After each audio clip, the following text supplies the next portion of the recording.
గజ్వేల్ వర్గల్ మండలం నాచగిరి పుణ్యక్షేత్రంలో వైభవంగా బ్రహ్మోత్సవాలలో కీలకమైన విమాన రథ ప్రతిష్టోత్సవ వేడుకలు నృత్య కోలాటాలతో ఆలయ ఈవో అన్నపూర్ణ పర్యవేక్షణలో ఘనంగా జరిగాయి. ఈ సందర్భంగా ఆలయ ఈవో అన్నపూర్ణ మాట్లాడుతూ నాచగిరి పుణ్యక్షేత్రం తీర్థ జనులతో నాచగిరి ప్రాంగణం మొత్తం కిక్కిరిసింది.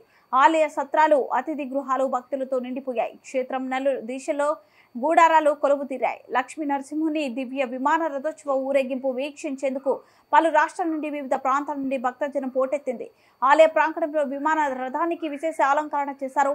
రిత్విక్కుల అర్చక వేద పండితులు రథ ప్రతిష్ఠ జరిపి హోమం, రథబలి తదితర కార్యక్రమాలు నిర్వహించారు. అనంతరం గరుడలైన శ్రీ లక్ష్మీ నరసింహ స్వామి వారు దివ్య అభిమానం రథం అధిష్ఠించి భక్తులకు దర్శనమిచ్చారని తెలిపారు. భక్తులందరూ నాచగిరి లక్ష్మీ నరసింహ స్వామి వారిని దర్శించుకుని వారి కృపకు పాత్రులుగా కావాలని కోరారు. ఈ కార్యక్రమంలో ఆలయ సిబ్బంది తదితరులు పాల్గొన్నారు.